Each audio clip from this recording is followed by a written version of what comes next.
Yesterday I was playing with different models I hadn't seen before on the Quad Cortex, and one of them came up was a Matchless amp. I've always known Matchless are good amps, but I've never played one. They're also extremely expensive. I also don't live in an area to try things out like that. So I plugged it into a workflow or a signal chain that I'm used to on the Quad Cortex and gave it a shot. It's awesome. I love it. It does a whole bunch of different things. It kind of sits in that British martially type of territory. Give this a listen. This is the Matchless Chieftain amp that's modeled with the Cortex, and it has a tube screamer in front of it, and then it's going into a 4x12 that I have as an IR here. Not too much going on. Pretty low gain. Here we go.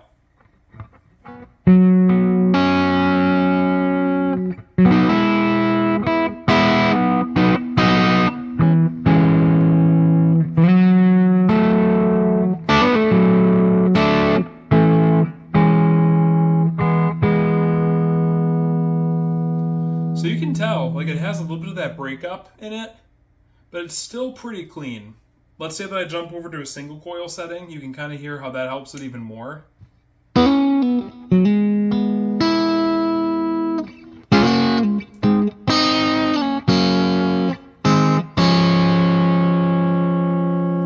love that because then if I dig in, you can begin to hear a little bit of that breakup. Or if I put it on the bridge pickup,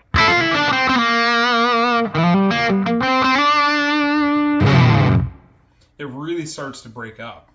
And you can do a lot with it because if I start backing off the volume, same settings. I'm just tweaking around stuff on my guitar and lightening my touch. It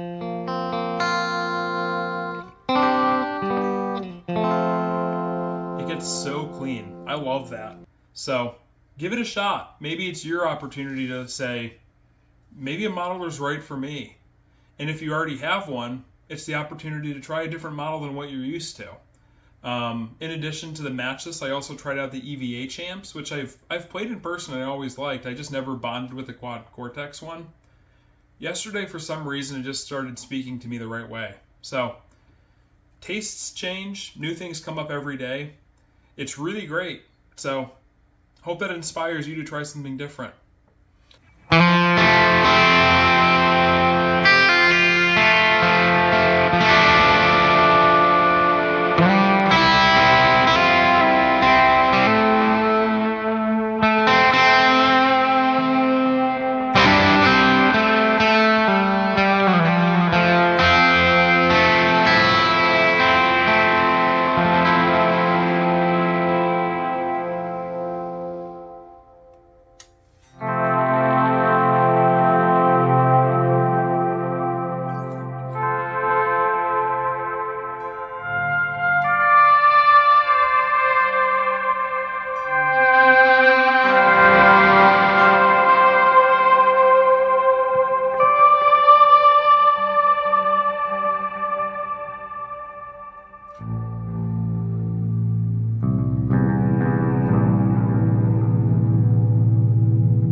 One of the other things I really like about this amp, when I switch to a setting like this, I call it edgy because to me it's like you're not fully committed to anything. And then I put in a little bit of delay for my Strymon on it, and then I did a little bit of reverb as well.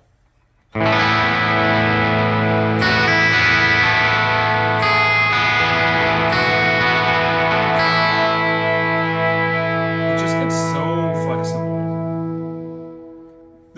of interesting stuff you can do with that. You can use it as like a backing track. If I turn off the reverb real quick, it gets to be a pretty good rhythm sound.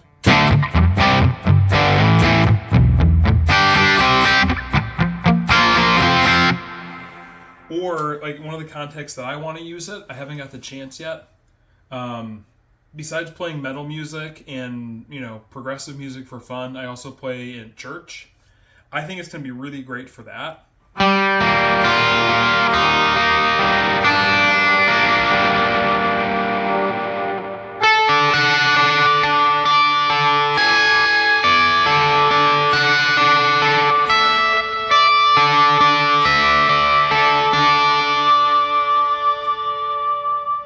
I love that.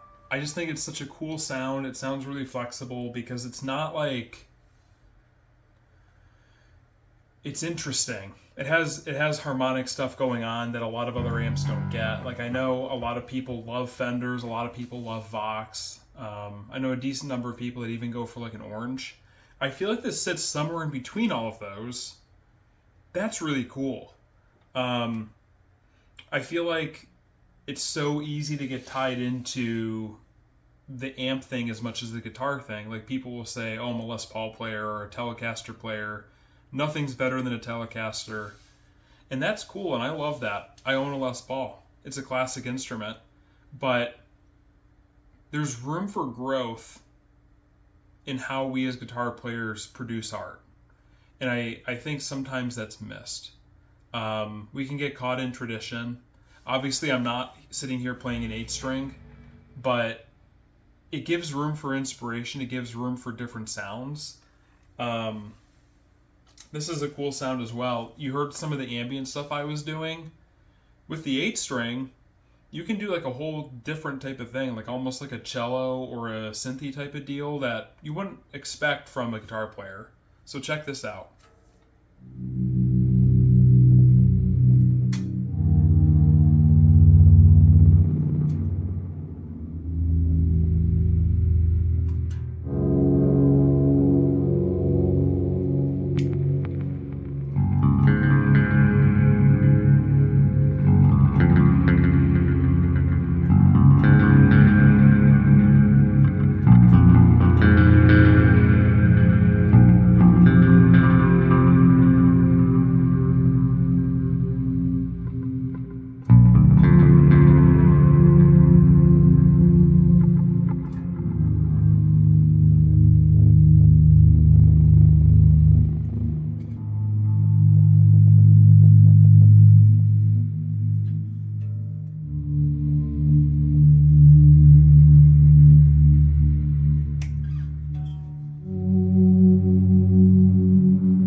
Inspires you guys. Check it out. Ask questions in the comments. Let me know also if the Quad Cortex content is interesting. Maybe that's what I focus on for a little bit, both as a metal guitar player and as a worship guitar player. Thanks for hanging out. See you soon.